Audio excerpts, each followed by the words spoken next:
Buenos días, tardes o noches, bienvenidos una vez más a este canal, El Conocimiento Prohibido. Y hoy tenemos un tema bastante interesante. El tema es sobre el arrebatamiento. Anteriormente habíamos hablado acerca sobre el infierno, sobre el anticristo, y ahora vamos a hablar de este interesante tema con Israel Suárez. Bienvenido Israel Suárez a esta noche, a este live, a este tema tan importante que debemos de tomar, ya que ciertos grupos religiosos, ¿verdad? Malinterpretan algunos pasajes, ciertas denominaciones cristianas, creen en una y creen en otra, y siempre hay una discusión entre grupos religiosos. Adelante. Muchas gracias, Marcos. ¿Cómo me oyes? Perfecto, perfecto. Ok, muy bien. Pues mira, muchas gracias por tu invitación. Vamos a hablar sobre este tema que es importante. Y aquí tengo esta diapositiva. Además de que el tema del arrebatamiento siempre ha sido un tema importante, sin embargo, en los últimos días ha habido muchos sucesos en donde ahorita si tú te metes a Facebook o redes sociales, ahorita es el tema que todos traen en la boca, ¿sí? Es el tema del día, pero vamos a ver este tema porque, como tú dijiste, hay mucha desinformación y muchas malas interpretaciones sobre este tema. Bueno, vamos comenzando. Mira, dentro de lo que es el tema del arrebatamiento, hay una postura escatológica muy famosa que se llama dispensacionalismo, que siempre es la más usada en todos los círculos cristianos, incluso en ciertos círculos católicos, también tengo que decir eso. Ahora, ¿por qué? Pues porque de hecho el dispensacionalismo es una doctrina o una escatología de origen jesuita. Es un sistema teológico que ha sido usado mayormente en el cristianismo, que afirma que Dios emplea o ha empleado diferentes modos de administración en el tiempo, según su voluntad y su gracia, y que ha usado estos diferentes periodos en los diferentes tiempos de la historia humana. Eso es lo que enseña el dispensacionalismo. Pero la pregunta es, ¿cómo surgió este tema del dispensacionalismo? Y aquí tengo 4 personajes que, comenzando con este que se llama Francisco Rivera. Él fue un jesuita del siglo XVI que a él se le encomendó hacer una postura o vamos a llamarlo como una tesis, por así decirlo, sobre, sobre escatología, pero para defender al Papa. Ahora te pongo en contexto. Para los tiempos de Lutero, las iglesias que en ese tiempo, o que ahora en nuestros tiempos las conocemos como iglesias reformadas, tenían una postura de que el Papa o la figura del Papa es el anticristo. Entonces, uh, el papado encomienda a los jesuitas y sobre todo a Francisco de Rivera a hacer una tesis en donde defiendan al Papa y que las iglesias reformadas ya no ataquen al Papa como al anticristo. ¿Qué es lo que sucede? Que este señor, Francisco de Rivera, empieza a hacer estudios teológicos, ¿verdad? Empieza a enseñar lo que en su momento se le conoció como futurismo, que después cambia a dispensacionalismo, pero la base es la misma. En donde Francisco de Rivera empieza a enseñar a la gente diciéndole, miren, las iglesias de Lutero, ¿verdad? O las reformadas dicen que el Papa es el anticristo, pero no, el Papa no es el anticristo. El anticristo es una persona que va a venir en el futuro, que va a ser un político, que va a mover a las masas, que se le va a dar todo reino y, bueno, toda autoridad, que va a ser homosexual. O sea, todo ese tipo de como perfil que actualmente el cristianismo predica acerca de que cómo debe ser el anticristo como un político, un líder mundial, homosexual, todo eso. Francisco de Rivera lo empezó a introducir. También empezó a introducir el tema de los 7 años, el tema de que 3 años y medio de paz y 3 años y medio de gran tribulación. Todo eso Francisco de Rivera lo empezó a enseñar, pero con el propósito de que la Iglesia Reformada ya no atacara al Papa y lo señalara de que él es el anticristo. Que a la luz de la verdad, el Papa sí es el anticristo. Pero ese sería otro tema, ¿verdad? Pero bueno, a lo que voy es que Francisco de Rivera fue quien comenzó con ese tema de que todos los eventos escatológicos, no ponerlos en el tiempo de la humanidad conforme ha avanzado desde los discípulos a hoy. No. Todo, la escatología la pasaron al futuro. Todo. De tal manera que, como te digo, él fue de los pioneros en poner todas las escrituras al futuro, ¿sí?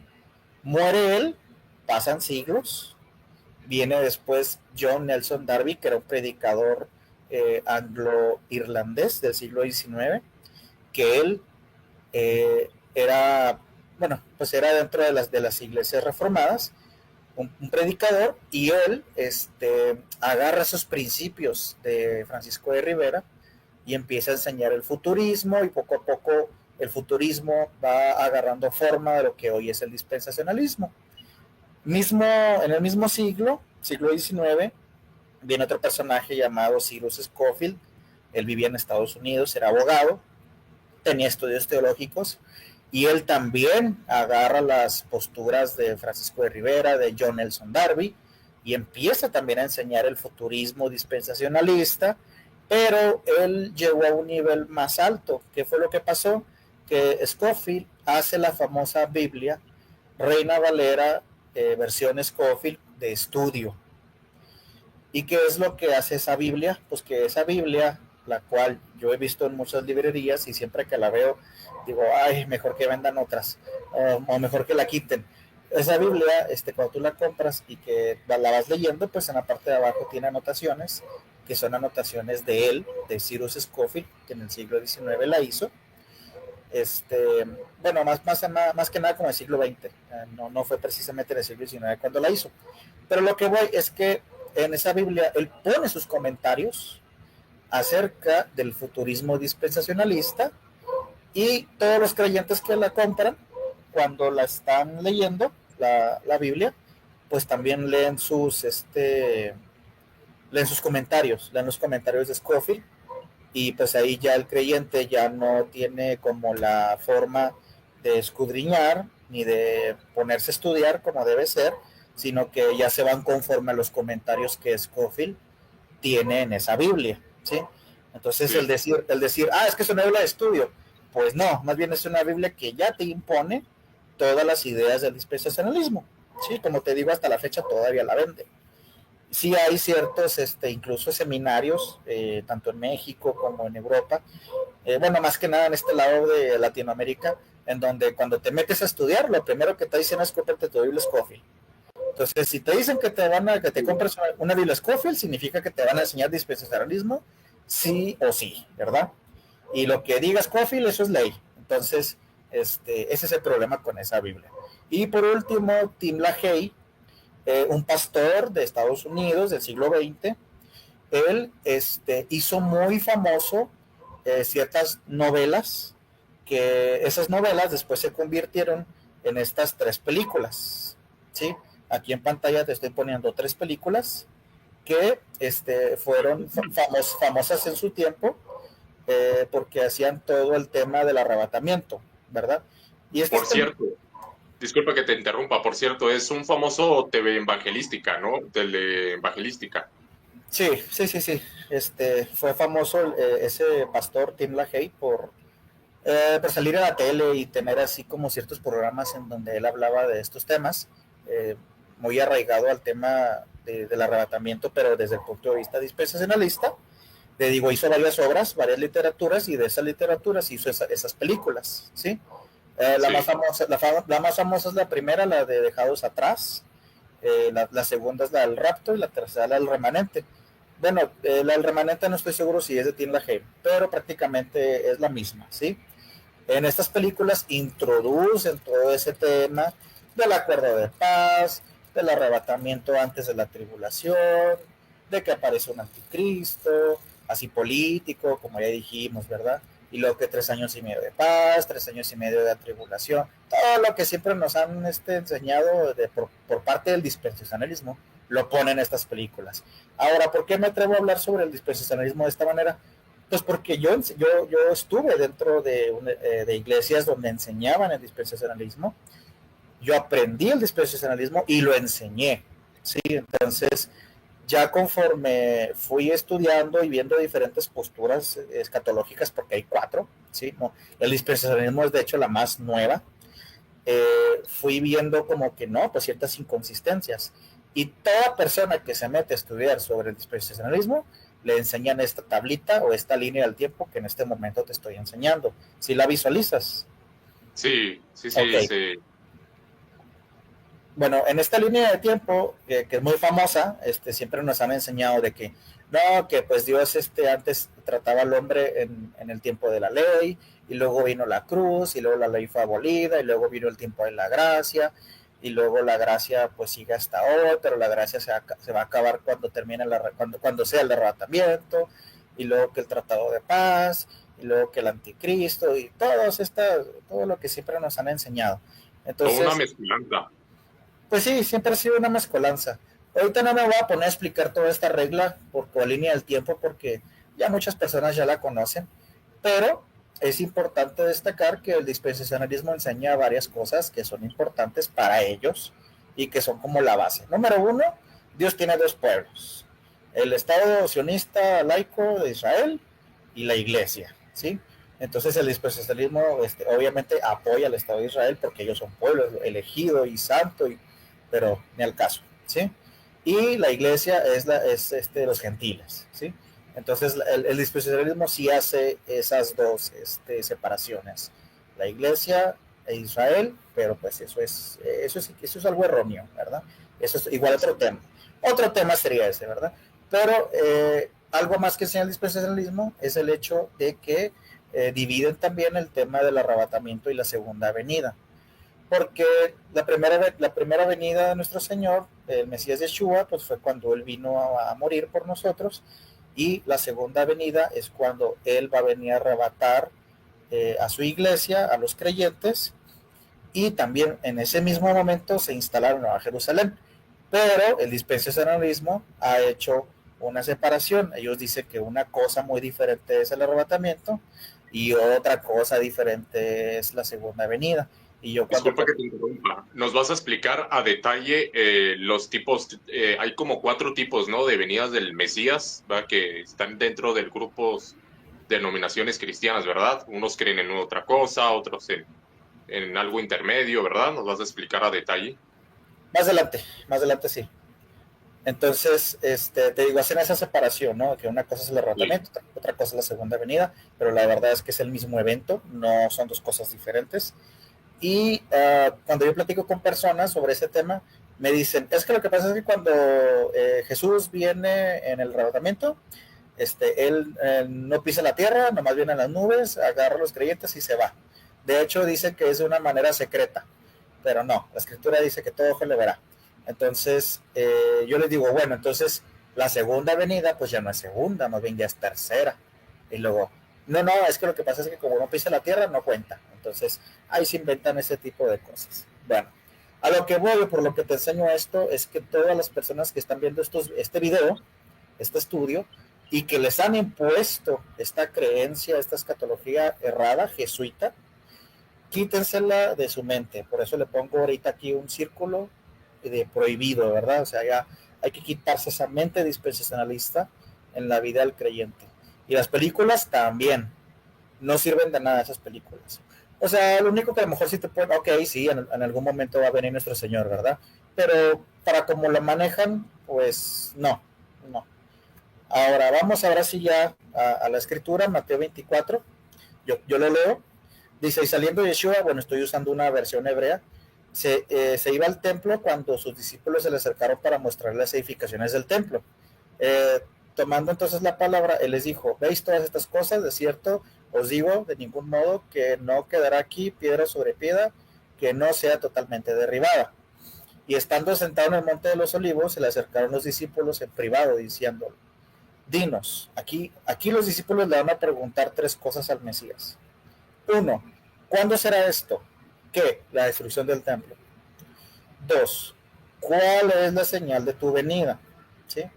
Y tres, ¿cuál será la señal de la consumación de la era? O sea, cuando ya se acaben todas las cosas. Entonces él en Mateo 24 contesta tres preguntas. ¿Cuándo es la destrucción del templo? ¿Cuál es la señal de su venida? ¿Y qué señales hay para la consumación de la era cuando ya se acabe este mundo? Bueno, este mundo va a ser renovado, dice Apocalipsis, va a ser pasado por fuego y va a haber cielos nuevos y tierra nueva. Bueno, continúo. Mateo 24:15. Bueno, me estoy adelantando porque pues ahorita el tema central es el arrebatamiento, ¿verdad? Pero yo le invito a todas las personas que están viendo este estudio que cuando lean Mateo 24 lo hagan con una mente sabiendo que el Mesías Yeshua está contestando estas tres preguntas. Porque usualmente cuando la gente dispensacionalista, el creyente dispensacionalista, lee Mateo 24, todo lo pone al futuro. Pongo un ejemplo. Yo supe de una familia que hace algunos años atrás, poquitito antes de la pandemia, empezaron así como que a recolectar comida y estaban así como que llenando una troca con una camioneta con suministros y me decían que ya se iban a ir a vivir a las montañas. Entonces yo le dije, y pues ustedes de dónde sacan el hecho de que ya se tienen que ir a vivir a las montañas. Y me dijeron, es que Mateo 24 dice que cuando veas a la ciudad de Jerusalén rodeada de ejércitos, huye a los montes. Y le dije, a ver hermanos, tranquilos. Número uno, ese versículo, cuando el Mesías Yeshua lo dijo para en el tiempo del siglo I, cuando los discípulos vieran, o los creyentes vieran, a Roma rodeando la ciudad para ser destruida la ciudad y el templo. Esos creyentes tenemos que tenían que irse a las montañas. Y eso se cumplió en el año 70, no hoy. Cuando está hablando de Jerusalén, se refiere a la Jerusalén de aquel tiempo, del siglo I, no al Jerusalén que hoy vemos en el actual Estado de Israel, ¿sí? Entonces, por eso te digo, cuando una persona lee Mateo 24, tiene que irlo viendo conforme a las respuestas que el Mesías da, porque él contesta tres preguntas. Y te digo, el error de todos los creyentes dispensacionalistas es mandarlo todo al futuro. Bueno, continúo. Mateo 24:15 dice, por tanto, cuando veáis a la abominación desoladora dicha por el profeta Daniel, puesta en el lugar santo, el que esté leyendo entienda. Otro versículo mal interpretado. Aquí todos los dispensacionalistas dicen que aquí está hablando del anticristo, que se va a sentar en un tercer templo y que pues se va a sentar aquí creyéndose Dios y pidiendo adoración. Y bueno, esa abominación desoladora precisamente habla, bueno, es que aquí se cumplió en dos ocasiones, por así decirlo. La primera fue con Antíoco, cuando el imperio griego de Alejandro Magno, Antíoco Epífanes, se mete al templo, sacrifica un cerdo y él mismo se considera un dios. Y todos conocemos la historia de los macabeos, de lo que hoy es la fiesta de Hanukkah, es Hanukkah.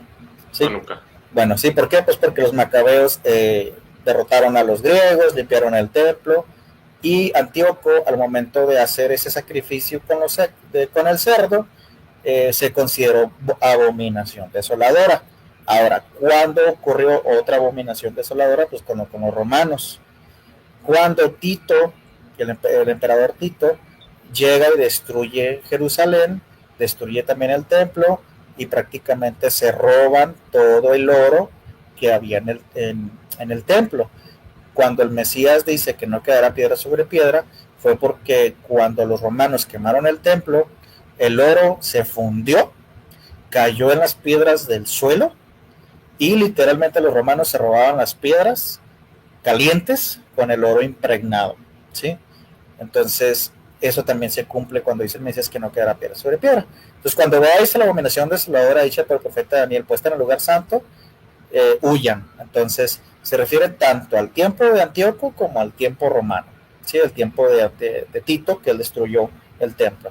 Y luego Mateo 24-27 dice, porque como el relámpago que sale de oriente y brilla hasta el occidente, así será la venida del Hijo del Hombre. Ahí lo único que nos está diciendo pues es que el arrebatamiento va a ser en un momento, ¿verdad? En un abrir y cerrar de ojos prácticamente. Ahora, ahí también hay un hebraísmo sobre la luna, pero ahorita te lo voy a abordar ese tema. De Mateo 24-31, y enviará a sus ángeles, ¿quién? El Mesías Yeshua, con gran trompeta, y reunirá a sus escogidos en los cuatro puntos del viento, de un extremo al otro de los cielos.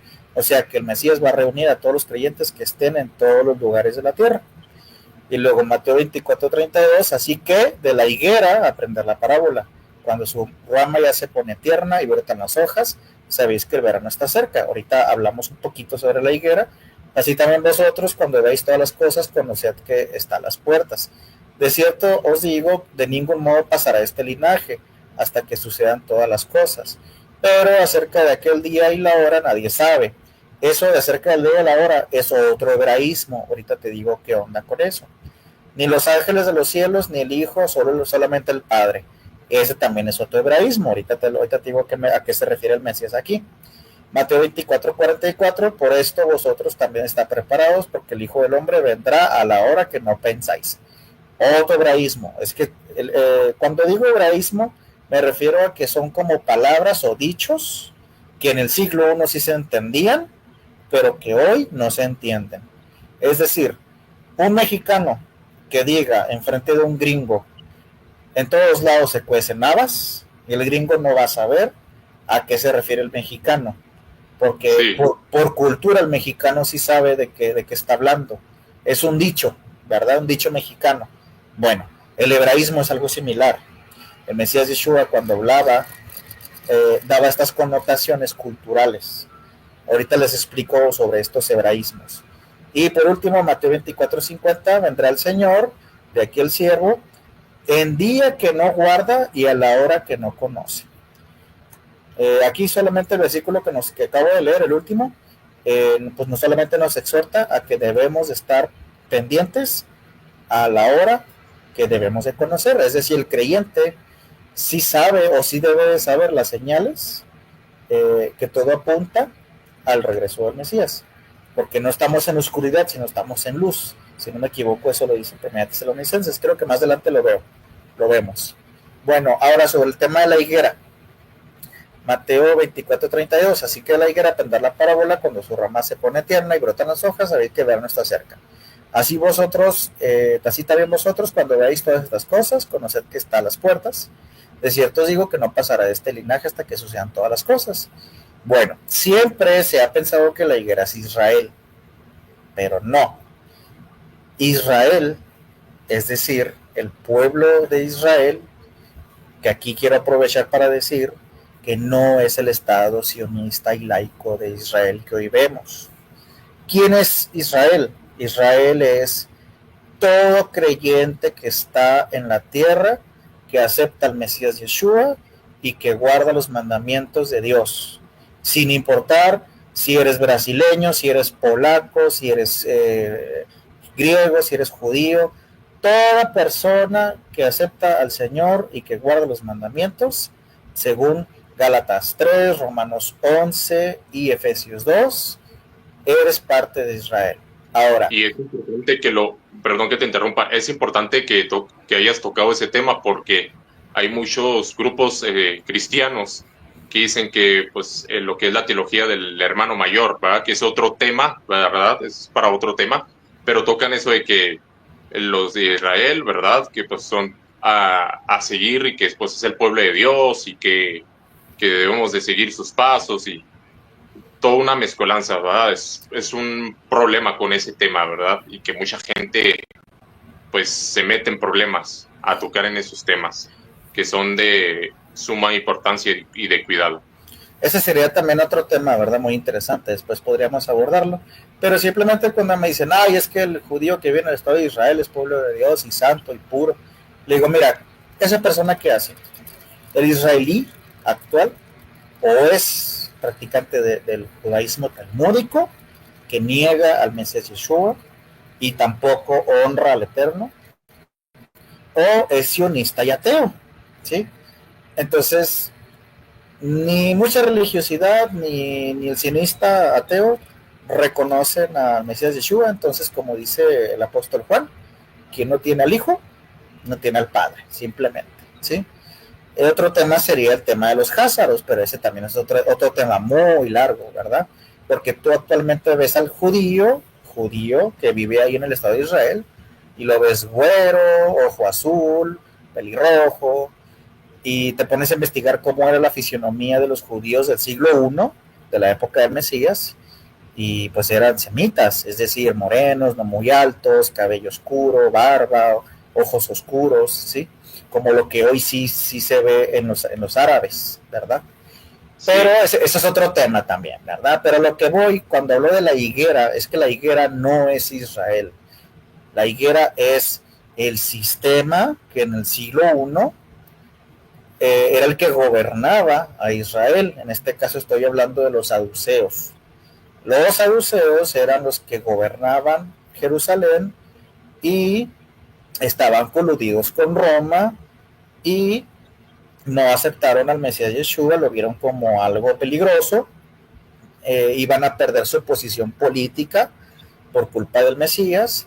Entonces ellos eran los que arrastraban a los judíos del siglo I pues prácticamente también apostatar, porque incluso los saduceos no creían en muchas cosas de la Torá, tampoco creían en muchas cosas de los profetas. Entonces el Mesías les llama sepulcros blanqueados, les dice que les va a quitar la autoridad y que se les va a dar a personas que sí den frutos, y el Mesías se refería a los discípulos. Entonces ya cuando la destrucción del año 70 de Jerusalén y del templo, toda esa autoridad saducea desaparece, comienza lo que es el rabinato, o los rabinos son los que empiezan a tener cierta autoridad sobre los judíos que no creyeron en el Mesías Yeshua y que fueron esparcidos después del año 70 y también después del año 125, cuando con Adriano hubo otras guerrillas, porque hubo cierto sector de judíos no creyentes en Yeshua que quisieron recuperar Jerusalén. Pero bueno, ese es otro tema y es historia. Pero a lo que voy es que lo que hoy vemos en el Estado de Israel como la política sionista que vemos, y que Benjamín Netanyahu y que un partido político que es el que gobierna, que se llama Likud, que es de donde viene Benjamín Netanyahu, bueno, todo ese sistema político que actualmente se ve gobernando en el Estado de Israel es como si hubiera resurgido ese sistema saduceo, ¿sí? Que quiere de alguna manera imponer un liderazgo, pero fuera de la voluntad del Eterno, ¿sí?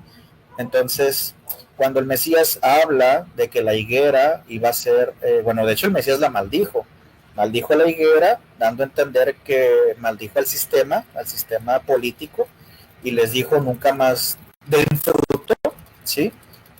Frutos de arrepentimiento. Esa higuera se seca. Y el Mesías, cuando habla aquí en Mateo 24, que dice, cuando vean reverdecer o que vuelve a ponerse tierna la higuera y que sus hojas vuelven a brotar, él está hablando de que ese sistema saducaico iba de alguna manera a volver a surgir. ¿Y cuándo surgió? Pues surgió el 14 de mayo de 1948, cuando se firma la declaración del Estado de Israel, y que nace el Estado de Israel, ¿verdad? Entonces nace de una manera laica, atea y sionista, de tal manera que, como dice el Mesías Yeshua, cuando vean que la higuera vuelve a reverdecer y que sus hojas brotan, fíjate, hojas, no frutos, hojas. ¿Qué significa? Que un árbol que no tiene frutos es cortado. Un árbol que nomás tiene hojas no sirve realmente. Entonces el Estado de Israel surge, pero no con frutos, solamente con hojas. Ahora, cuando dice de cierto modo no pasará este linaje, bueno, es porque siempre se ha considerado que después de que apareció el Estado de Israel en 1948, se puede decir que a partir de que surgió la higuera maldita de que reverdeció es el tiempo de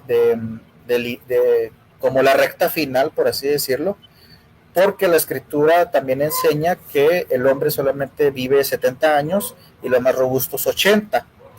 Entonces, el Estado de Israel, ahorita, si no me equivoco, la escritura como dice que el hombre vive 70 y los más robustos 80, incluso hay un salmo que habla de 120 años. Entonces, cuando dice que no pasará de este linaje, pues hay que entender que realmente personas como tú y yo vamos a observar estos últimos, estos eventos, ¿verdad? Posterior a que nació el Estado de Israel. Ahora, muchas personas siempre han dicho, es que el Estado de Israel fue un milagro de Dios y que no sé qué, y que no. O sea, el Estado de Israel fue hecho y creado por voluntad humana, política y financiada por las familias más millonarias del mundo, que son 13, como los Rothschild, los Rockefeller, los Astor, entre otros, y que en su mayoría son judías, ¿sí? Y había un interés, hay un interés, ¿verdad? Bueno, a lo que voy, o lo que quiero terminar con este tema de la higuera, es que el Mesías dijo, cuando ustedes vean que surja la higuera, significa que el verano está cerca, es decir, su regreso, ¿sí? Ahora, las fiestas, rápidamente te las digo, son 7, están en Levítico 23. A todas las personas yo les digo, las fiestas son importantes porque apuntan al Mesías y el Mesías las va a cumplir y son proféticas. La primera, Pascua, es cuando el Mesías murió. La segunda, pan sin levadura, es cuando el Mesías estuvo sepultado. Primeros frutos, es la tercera fiesta, es cuando el Mesías resucitó. Pablo dice que el Mesías es el primero de los... es la primicia de los muertos, o sea, él es el primero de los frutos de los muertos, porque resucitó. La cuarta fiesta, Pentecostés, es cuando vino el Espíritu del Eterno, que el Espíritu Santo no es más que el Espíritu del Eterno mismo, ¿sí? No es una tercera persona y todo este aspecto trinitario. El Eterno manda su Espíritu. Quinta fiesta, la fiesta de las trompetas, o Yom Teruah, es cuando el Mesías va a venir, ¿sí? De esta fiesta nos vamos a centrar ahorita. La sexta fiesta es la del día de la expiación, o Yom Kippur, que es cuando el Eterno va a hacer juicio a las naciones, lo que Apocalipsis señala como el juicio del trono blanco. Y por último, Tabernáculos, o Sukkot, es la séptima fiesta y es cuando la Nueva Jerusalén baja y se instala en la tierra va a estar renovada y vienen las bodas del Cordero. Entonces, estas 7 fiestas, como estamos viendo, ya se cumplieron 4, el Mesías ya cumplió 4, faltan 3. Hay personas que dicen, es que eso no es cierto, de las 3 fiestas no se van a cumplir. Pues discúlpame, pero ya se cumplieron 4 y el Mesías las cumplió de manera cabal.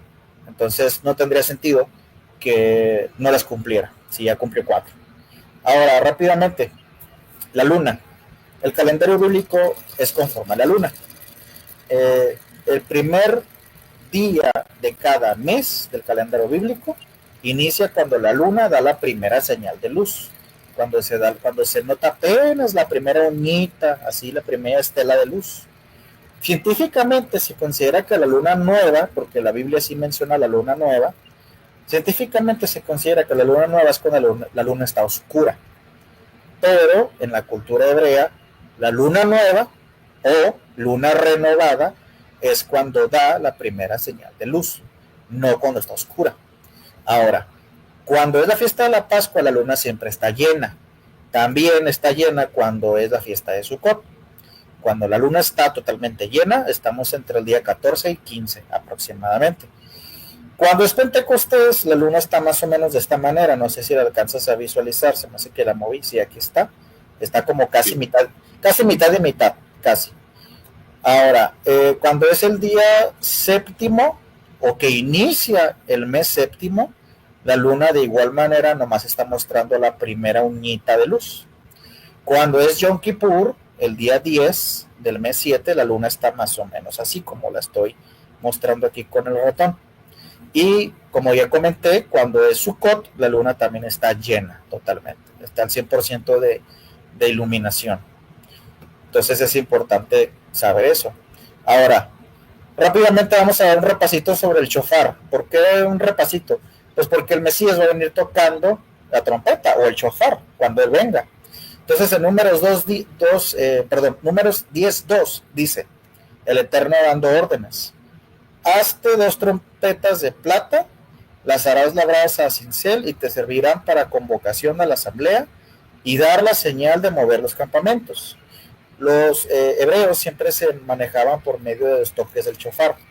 Había diferentes épocas, momentos y situaciones donde se tocaba el shofar. El primero es que el shofar se tocaba o se toca, porque todavía hay personas que lo hacen y qué bueno que lo sigan haciendo, porque esto no está abolido. El calendario bíblico sigue y es vigente en nuestra actualidad, puesto que todavía existe la luna, ¿verdad? Entonces, mientras esté la luna, el calendario sigue.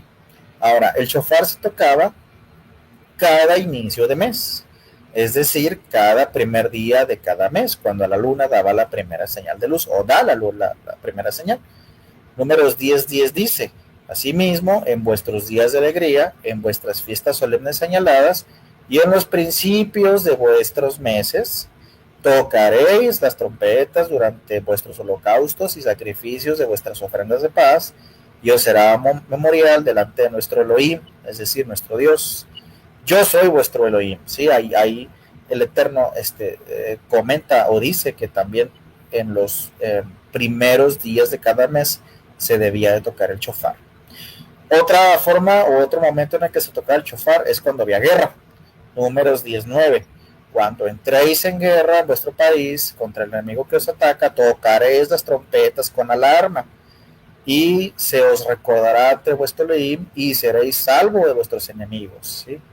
Y por último, el shofar también se tocaba cuando había una coronación a un rey de Israel. Primera de Reyes 1:39. Entonces el sacerdote Sadoc tomó el cuerno de aceite del tabernáculo y ungió a Salomón y dieron soplido al shofar. Y todo el pueblo exclamó, viva el rey Salomón. ¿Sí? Cuando había coronación de rey, también se tocaba el shofar. Eso es importante. Ahora, vamos a ver aquí rápidamente, Marcos, cómo sonaba el shofar. Invitamos a las personas que están viendo este estudio, que en YouTube, porque estos audios yo los descargué de YouTube, pueden ponerle sonido del shofar en coronación de un rey, y les va a salir el video. También, sonido del shofar por clamor de misericordia y los meses, así como hoy lo tengo aquí escrito. También sale un video en YouTube. Y por último, sonido del shofar en alerta de guerra. Busquen esos 3, sí aparecen en YouTube, puesto que yo los saqué de ahí. Ahí van a poder escuchar la melodía, es diferente, el toque es diferente. Ahora, vamos ahora hacia el tema de la fiesta de Yom Teruah, que es la que nos importa, porque estamos hablando del tema del arrebatamiento. Levítico 23:24, aquí el Eterno da las instrucciones sobre Yom Teruah, es el día de la trompeta. Habla a los hijos de Israel y diles, el mes séptimo, el primero del mes, será para vosotros solemne reposo, es decir, el día 1 del mes 7, cuando la luna da la primera señal de luz, se considera que es como un Shabbat. Una conmemoración al son de trompetas, o sea, en cuanto se sabe que es el día primero del mes 7, se deben de tocar las trompetas. Y santa convocación, bueno, se reunían en el templo. Levítico 23:25, no haréis ningún trabajo de servidumbre y haréis acercar ofrenda ingenia ante mí. Bueno, como ya te dije, pues se reunían. Ahora, Teruah, la palabra Teruah de Yom Teruah significa clamor, aclamación de alegría, grito de batalla, toque de trompetas, alarma, clamor otra vez, estruendo, grito de guerra, júbilo, tocar y vocerío. O sea, todo eso significa la palabra Teruah, o era utilizado para esos términos. Y el término Zikron, que es un término también hebreo, significa recuerdo, memorial, conmemoración, recordatorio, recuerdo. Entonces, Actualmente el Estado de Israel y el judaísmo no celebran Yom Teruah como tal. Están celebrando algo que se llama Rosh Hashanah, porque ellos creen y consideran que el año nuevo es en el mes 7, pero como que no tiene sentido que el año nuevo sea en el mes 7. Bíblicamente el Rosh Hashanah, si quisiéramos verlo, es entre marzo y abril, que es cuando viene el mes de Nisan. Bueno, Aviv, mejor dicho, Aviv.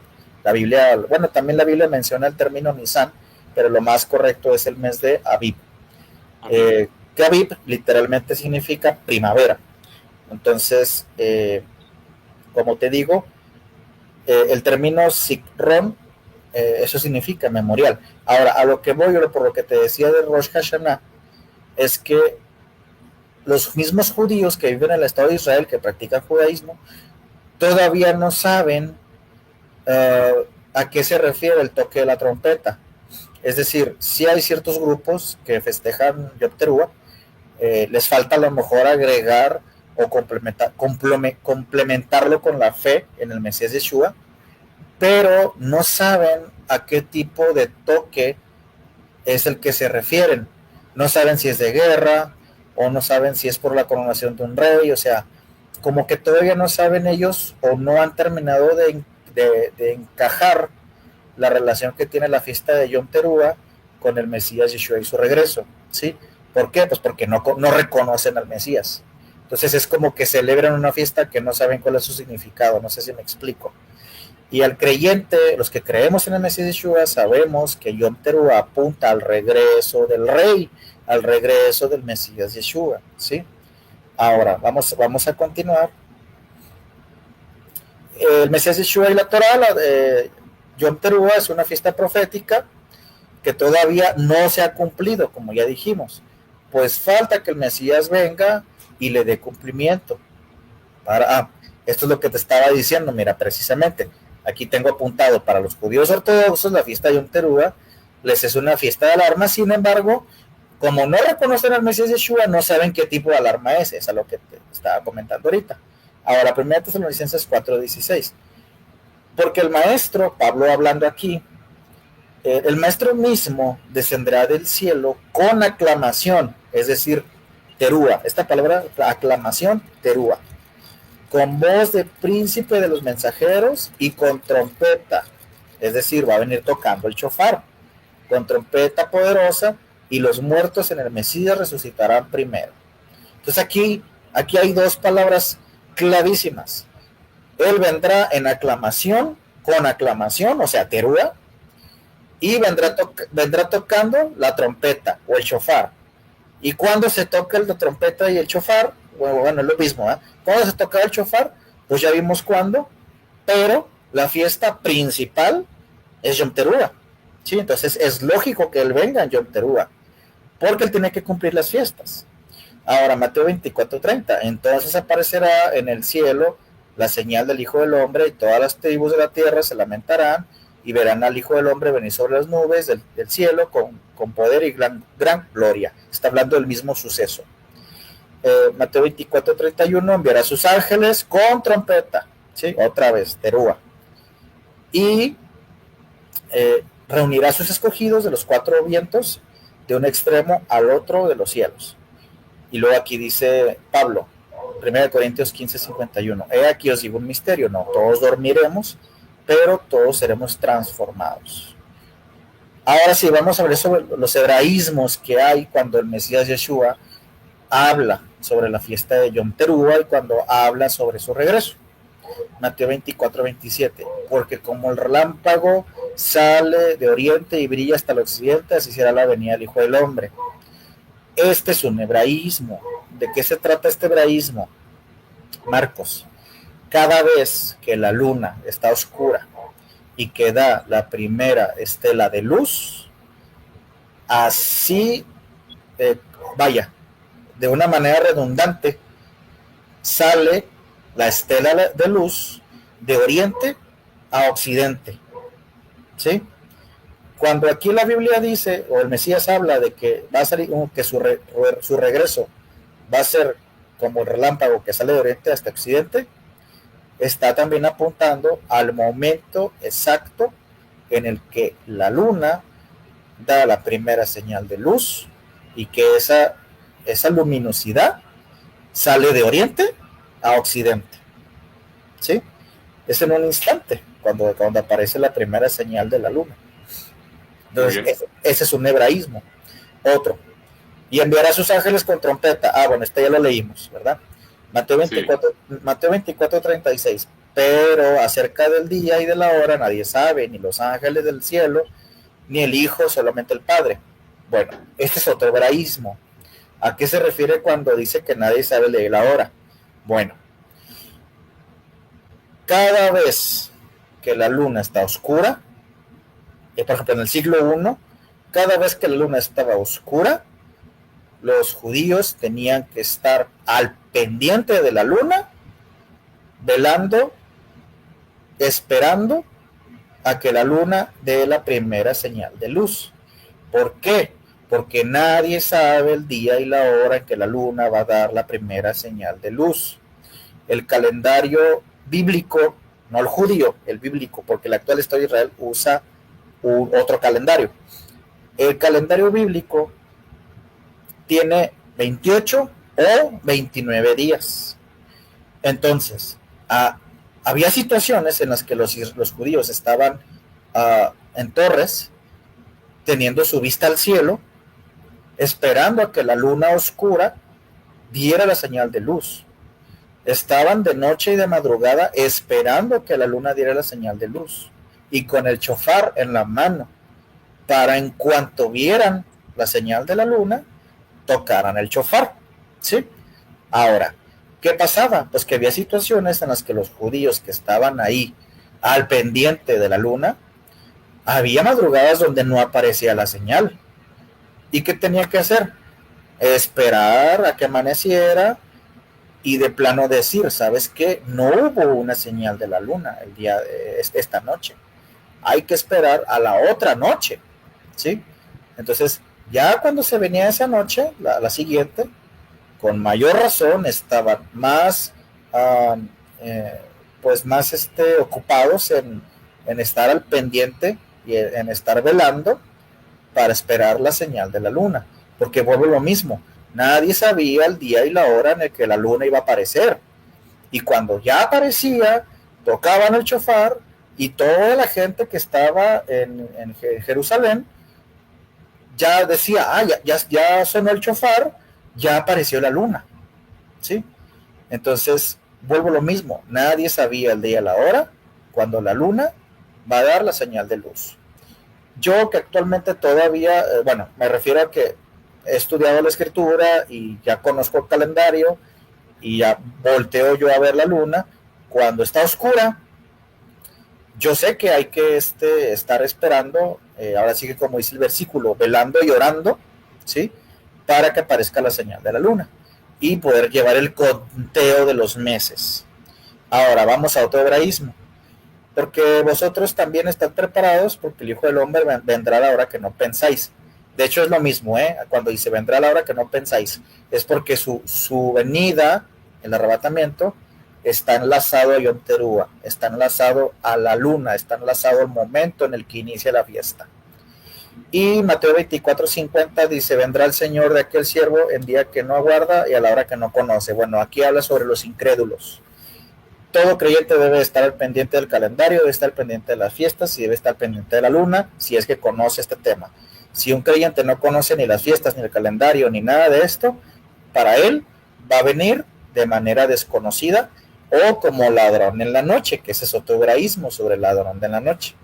Ahora, vamos rápidamente con este cuadrito, porque había diferentes nombres para los diferentes toques de la trompeta. Como ya vimos, la trompeta también se tocaba en otras situaciones, y por ejemplo en Shavuot, que era la fiesta de Pentecostés, el shofar también se tocaba, y a ese shofar se le llamaba la primera trompeta, o el primer shofar. En Yom Teruah también se toca la trompeta, ¿verdad? Pues es el día de la trompeta, y a ese toque se le llamaba o se le conoce como la trompeta final. ¿No te suena cuando Pablo dice que a la final trompeta es cuando regresará el Mesías? Bueno, pues ahí se refiere a eso. Todo judío sabía que la trompeta cuando sonaba en Yom Teruah, a esa trompeta se le conocía como la última trompeta o la trompeta final, ¿sí? Entonces cuando Pablo dice que va a ser a la final trompeta, pues ahí está, te está diciendo de manera indirecta va a ser en Yom Teruah, ¿sí? Y luego, en Yom Kippur también había otro toque de trompeta, y a esa trompeta se le conocía como la gran trompeta, ¿sí? Entonces, en estas tres fiestas, la trompeta tenía tres nombres: la primera trompeta, la trompeta final y la gran trompeta. La expresión la final trompeta en hebreo es shofar asharon o ajarón, que se entiende dentro del lenguaje como algo festivo y profético. Entonces vuelvo lo mismo, Yom Teruah es una fiesta que es profética, que todavía no se ha cumplido y el Mesías la va a cumplir cuando Él venga. Ahora, sucesos antes de que el Mesías regrese son muy evidentes, todo apunta a la luna en sangre y a eclipses de sol. Joel 2:31, el sol se convertirá en tinieblas y la luna en sangre antes del día del Eterno, grande y temible. Mateo 24:29, e inmediatamente después de la tribulación de aquellos días, el sol se oscurecerá y la luna no dará su resplandor, las estrellas caerán de los cielos y las potencias de los cielos serán conmovidas. Marcos 13:24, en aquellos días después de la tribulación, el sol se oscurecerá y la luna no dará su resplandor. Lucas 21:25, y habrá señales en el sol, en la luna y las estrellas, y sobre la tierra la angustia de las gentes en desespero ante el bramido del mar y el oleaje. Y Hechos 2:20, el sol se convertirá en tinieblas y la luna en sangre, antes de que venga el día grande y glorioso del Señor, ¿sí? Entonces, el día del Eterno o el día terrible del cual el profeta Joel habla, y también otros versículos sobre el día temible, es cuando el Mesías Yeshua va a venir. Por eso no podemos decir que el arrebatamiento y la segunda venida son eventos diferentes. Es el mismo evento, ¿sí? Es el mismo suceso. Entonces, actualmente ya se ha visto de una manera más frecuente en los últimos años la luna roja y los eclipses de sol. Estos últimos años ha sido más frecuente estos eclipses. Entonces son señales de que está pronta la venida del Mesías Yeshua. Ahora, otro hebraísmo que también lo mencioné ahorita, el ladrón en la noche.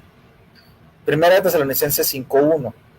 Pero acerca de los tiempos y de los tiempos señalados, aquí está hablando Pablo, entre paréntesis, la palabra para tiempos en hebreo es muedim, que muedim también apunta a las fiestas. Sí. Dice, hermanos, no tenéis necesidad de que os escriba. ¿Por qué Pablo dice eso? Porque la iglesia del siglo I, los creyentes del siglo I, conocían las fiestas, conocían el calendario. Por eso Pablo les dice, acerca de los tiempos y de los tiempos señalados, es decir, de las fiestas, no es necesario que yo os escriba, porque los creyentes conocían todo ese tema.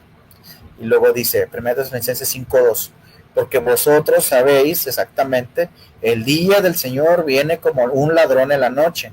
Ahora, cuando dice como un ladrón en la noche, es porque aquellas personas que no llevaban el conteo sobre las fiestas, sobre el calendario, cuando menos pensaban que escuchaban el shofar, cada mes decían, caray, ya comenzó el mes tercero o el mes cuarto. Pues esas personas no tenían a lo mejor como que en su mente el llevar el conteo de los días y tampoco llevaban el conteo de la luna, de tal manera que las fiestas o simplemente el toquido del shofar a ellos les llegaba como ladrón en la noche. ¿Por qué? Porque eran descuidados. Entonces el término ladrón en la noche es cuando una persona le vienen sucesos a su vida de una manera descuidada y que no está ni velando ni orando. ¿Sí me explico? Sí. A eso se refiere ladrón en la noche, ¿sí? Ahora, Primera de Tesalonicenses 5:3, cuando digan paz y seguridad, entonces como el dolor a la que está en parto, vendrán sobre ellos destrucción repentina y no escaparán de ningún modo. Este es otro versículo mal aplicado, mal entendido, pero ahorita voy a hablar de él más adelante. Primera de Tesalonicenses 5:4, pero hermanos, pero vosotros hermanos, fíjate, no estáis en tinieblas para que aquel día os sorprenda como un ladrón. Aquí Pablo les dice, hermanos, ustedes no están en tinieblas para que ese día los sorprenda como un ladrón. Entonces, ¿qué quiere decir? Que Pablo exhorta a los creyentes a que ese día no les llegue de una manera repentina, porque ellos conocían las fiestas. Y 1 Tesalonicenses 5:5, porque vosotros sois hijos de la luz e hijos del día, no somos de la noche ni de las tinieblas, es decir, de los que no conocen la escritura, de los que no conocen las fiestas. Wow. ¿Sí?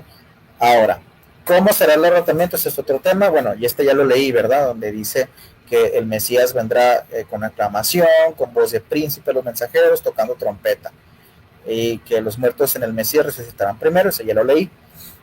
También ya leí, este no lo leí, donde dice 1 Tesalonicenses 4:17, después nosotros los que vivamos, los que hayamos quedado, seremos arrebatados simultáneamente con ellos en las nubes, al encuentro con el Señor en el aire, y así estaremos siempre con el Señor.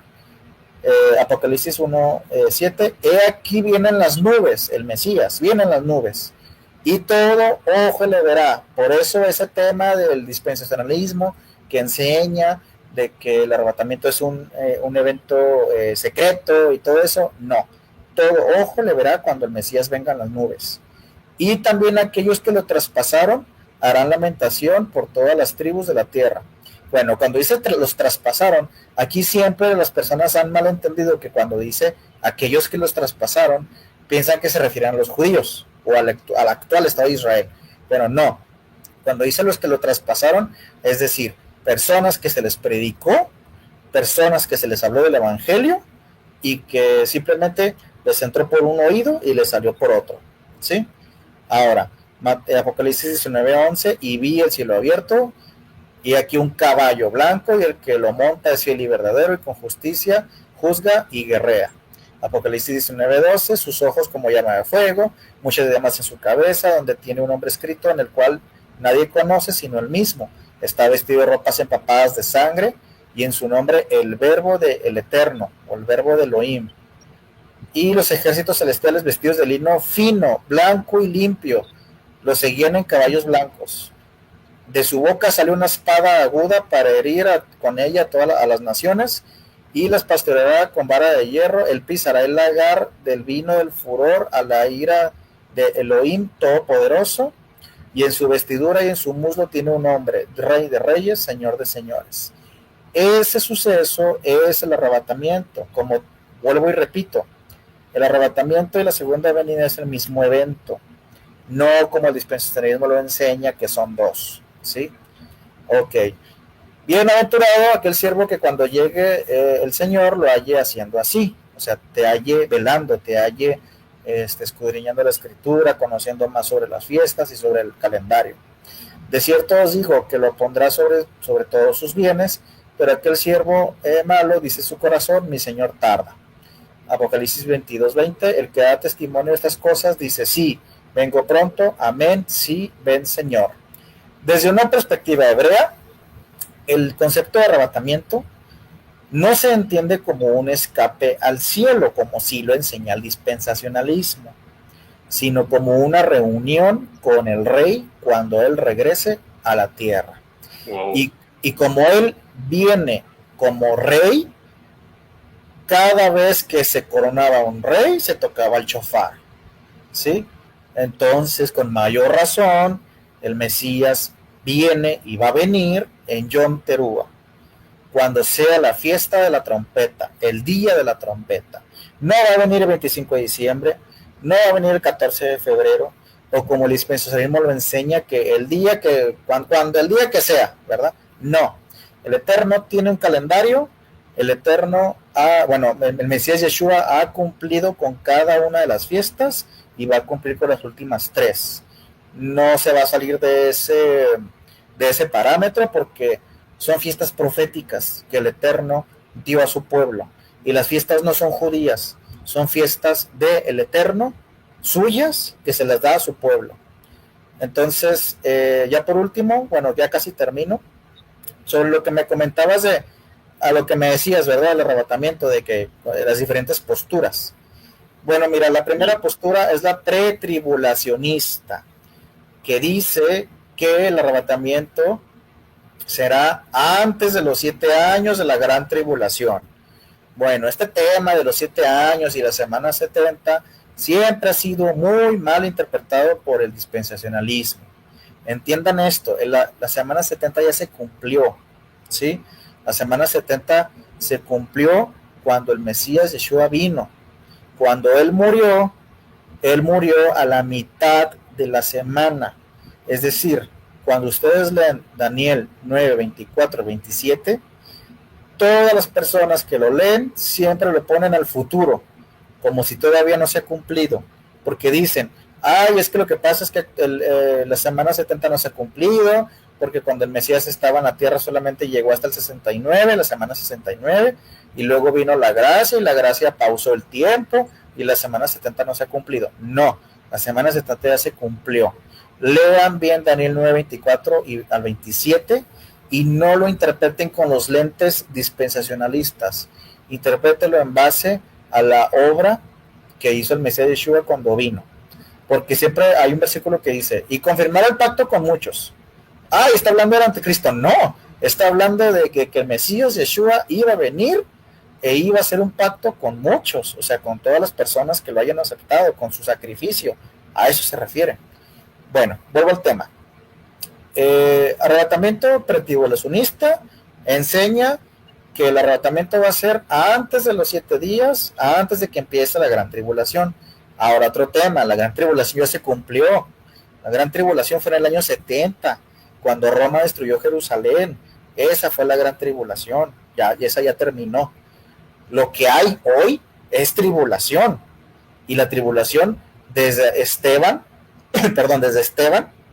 a la fecha. Hubo tribulación, hay tribulación y va a haber tribulación hasta que el Mesías Yeshua venga. Pero lo que se le conoce como la gran tribulación, esa ya terminó y fue en el año 70. Ustedes vean diferentes pasajes de Pablo donde él dice, estamos en gran tribulación, ¿sí? Y esos versículos él los escribió poco antes de que llegara Roma a sitiar Jerusalén, a rodearla y destruirla. Ya Pablo ya decía que estaban en gran tribulación. Entonces la gran tribulación ya pasó. Eso métanse a la mente, porque el dispensacionalismo siempre lo ha mal enseñado. Bueno, ahora, la otra postura, que se llama media tribulacionista, que dice que el arrebatamiento no va a ser antes de los 7 años, sino que va a ser a la mitad, a los 3 años y medio. Pero vuelvo a lo mismo, están malinterpretando a Daniel. Ahora, arrebatamiento post-tribulacionista, que dicen que el arrebatamiento va a ser al final de la tribulación. Esto de hecho es lo más como lo más correcto. ¿Por qué? Porque mira lo que decía acá atrás. Aquí está, Marcos 13:24, el de en medio. ¿Qué dice? Sí. Dice, en aquellos días después de aquella tribulación, el sol se oscurecerá y la luna no dará su resplandor, ¿sí? Y luego, otro versículo, fíjate, Mateo 24:29, el de arriba, dice, inmediatamente después de la tribulación de aquellos días, el sol se oscurecerá, la luna no dará su resplandor, las estrellas caerán del cielo, las potencias las potencias de los cielos serán conmovidas. O sea, esos versículos están diciendo que tanto el sol y la luna se van a poner roja y negro el sol, pero dice que después de aquellos días de tribulación, ¿sí? Entonces, sí, la iglesia, los creyentes, sí vamos a pasar por tribulación. Y como te dije, tribulación ha habido desde el tiempo de Esteban, ha existido en el pasado, hoy hay tribulación y va a haber tribulación hasta que el Mesías venga, ¿sí? Entonces, de todo este cuadro que te estoy mostrando, la postura que se le conoce como post-tribulacionista es la que de alguna manera yo considero que es la correcta, ¿sí? Que el La Mesías más acertada. La más aceptada. Bueno, no la más aceptada porque el dispensacionalismo acepta la pretribulacionista, pero históricamente la más correcta debe de ser la post-tribulacionista. Y por último, acá abajo hay una postura que se llama postura de pre-ira, que dice justo antes del derramamiento de la ira divina. Bueno, así similar, un poco similar a la de arriba. Y por último, vamos a hablar sobre la falsa paz. Mira, ¿por qué te quiero hablar así poquito sobre este tema? Porque tú sabes de los sucesos que pasaron entre Hamas e Israel, y que Donald Trump, junto con su yerno, Jared Kushner, el judío ortodoxo, que de ortodoxo no tiene nada, que hicieron este acuerdo de paz y que toda la gente empezó con que, híjole, ya se hizo el acuerdo de paz y que ya nos vamos. Y ahorita, sí, muchas personas entraron en cierta psicosis, ¿verdad?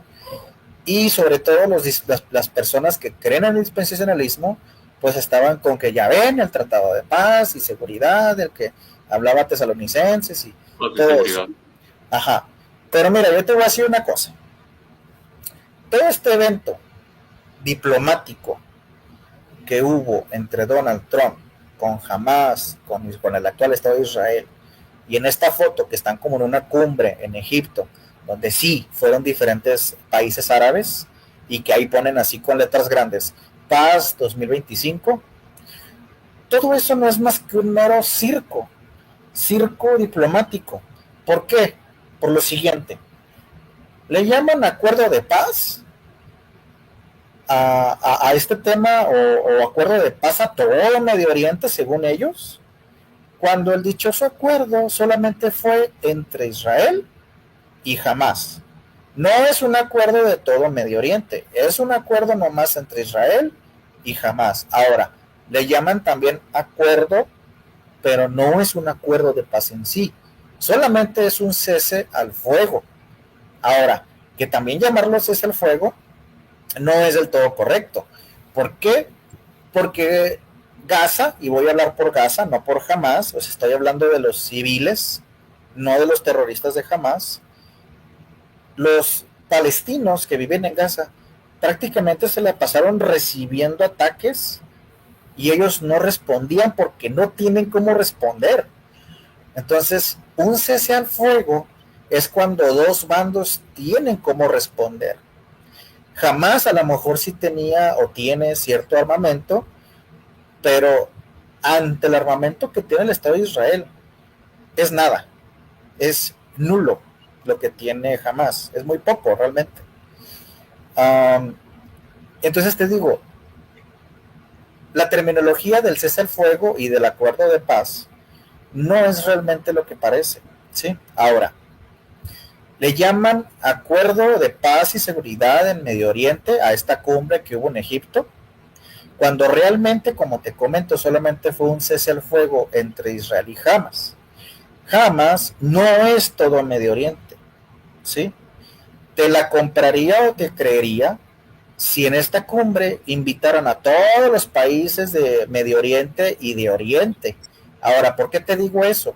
Porque en esta foto y en esta cumbre que fue en Egipto hace la semana pasada, si no me equivoco, en esta foto no está Benjamín Netanyahu, el primer ministro de Israel, no está el líder de Hamas, solamente fue un representante de ellos, pero no fue el presidente que tiene Gaza, o líder, no fue, o lo que sería como el homólogo de Netanyahu, no fue.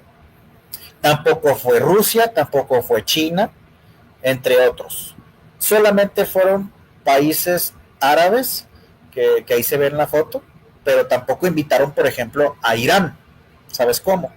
Entonces, no se le puede llamar acuerdo de paz y seguridad de todo el Medio Oriente, como en las noticias lo estuvieron divulgando, cuando número uno solamente fue un acuerdo o un cese al fuego entre Israel y Hamas. Repito, Hamas no es todo Medio Oriente. Y en esta cumbre, como te digo, no fue ni Netanyahu, no fue tampoco el líder de Hamas, no fue Rusia, no fue China, no fue Irán, entre otros. Entonces, el dichoso acuerdo que el dispensacionalismo siempre ha enseñado, ese no fue realmente. Simplemente son meras circos diplomáticos, realmente. Ahora, te tengo una noticia. Hace unas horas, y tengo que decirlo abiertamente, Hamas atacó a Israel. Y cuando digo que atacó, me refiero que hubo un tiroteo entre terroristas, porque son terroristas los de Hamas, contra soldados israelíes. Hace como un día o dos que sucedió esto, ¿sí? De tal manera que ya se considera que se quebró el cese al fuego o el acuerdo de paz, ¿sí? ¿Cuánto les duró? Una semana, si mucho, ese acuerdo, ¿sí? Ahora, otra cosa, si realmente hubiera sido un acuerdo de paz y seguridad en todo Medio Oriente, pues déjame decirte que mientras estos sujetos estaban ahí en Egipto y Trump estaba nomás ahí tirando rostro con todos los líderes árabes, el Estado de Israel atacó a Libia, ¿sí? Entonces, ¿dónde está el dichoso acuerdo de paz en todo Medio Oriente? Realmente no es ese acuerdo de paz que el dispensacionalismo siempre ha enseñado, ¿sí? Entonces, son solamente meros circos políticos, circos diplomáticos. En las próximas semanas, estoy casi seguro, Marcos, que vamos a ver en los siguientes días noticias de que otra vez están agarrando grupos extremistas de Hamas contra los soldados sionistas. Entonces, yo le digo a la gente que no se ponga tan psicótica con estos temas, ¿sí? Y que pues se pongan a escudriñar la escritura, porque como te digo, siempre malinterpretan los textos tanto de Daniel como de Tesalonicenses. Y pues yo creo que por mi parte por mi parte es todo, Marcos. No sé si tengas alguna duda o alguna cuestión sobre este estudio que ya terminamos, pero pues en resumidas cuentas, como le comento aquí al público de tu canal, el Mesías Yeshua va a venir, claro, ¿sí? Pronto, ¿verdad? Como dice, pronto, pero aún no, pero ya las señales son inminentes, las señales que están sucediendo ya claro, las señales son claras. Mira, no conocemos a lo mejor, como dice la escritura, no conocemos el año en el que el Mesías vaya a venir, pero sí conocemos la fiesta, ¿sí? Y como dice Tesalonicenses, que decía acá atrás, rápidamente te lo vuelvo a leer, que dice, vosotros hermanos, no estáis en tinieblas para que aquel día os sorprenda como un ladrón, porque vosotros sois hijos de la luz e hijos del día. No somos de la noche ni de las tinieblas.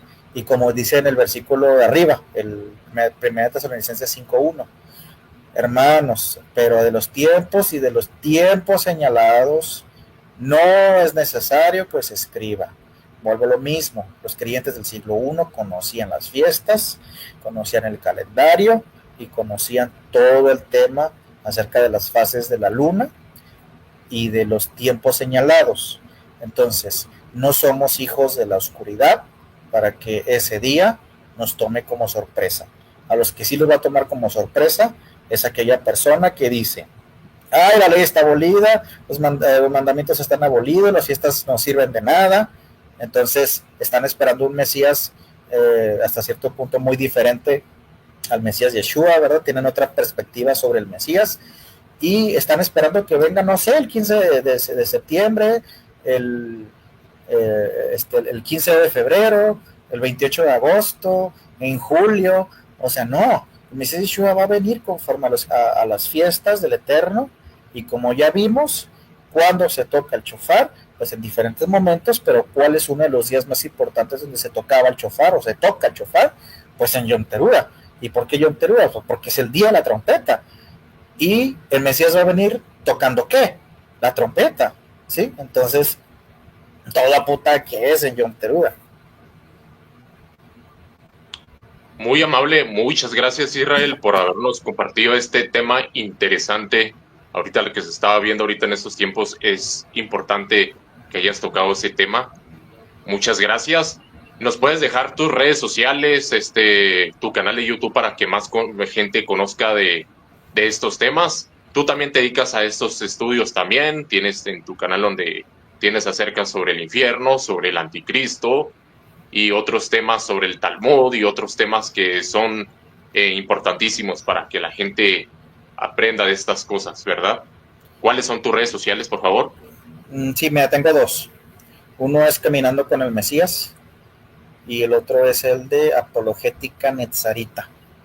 Ahí sí les recomiendo que entren a mis canales, porque pues sí tengo temas que van enlazados a esto, ¿verdad? Sobre todo uno que tengo acerca de la semana 70 de Daniel, donde yo sí considero que la gente tiene que echarle un vistazo, porque explica que la semana 70, como te comentaba, ya se cumplió, ¿sí? Y mucha gente todavía la sigue esperando. Entonces, pues sí, los invito a que se den una vuelta a mis redes sociales. Bueno, YouTube más que nada, porque Facebook ahorita no lo estoy manejando, solamente YouTube. Igual manera, abajo en la descripción dejaré el link de sus canales para que vayan y corran a ver esos videos porque tiene videos muy interesantes, de verdad, interesantísimos y que su servidor aprendió bastante también. La verdad, Israel es una persona bastante estudiada, ¿verdad? Una persona bastante lista y muchas gracias, de verdad, gracias por haber tomado este espacio conmigo, ¿verdad? Compartir un poco, ¿verdad? De lo mucho que te ha dado el Eterno, ¿verdad? Gracias, Marcos. Ya sabes que cualquier cosa aquí estamos para apoyarte en tu canal. Yo también en mi canal de YouTube voy a ponerte el enlace de tu canal. Muchas gracias. Por mi parte sería todo y nos vemos en el siguiente video. Hasta pronto. Muchas gracias.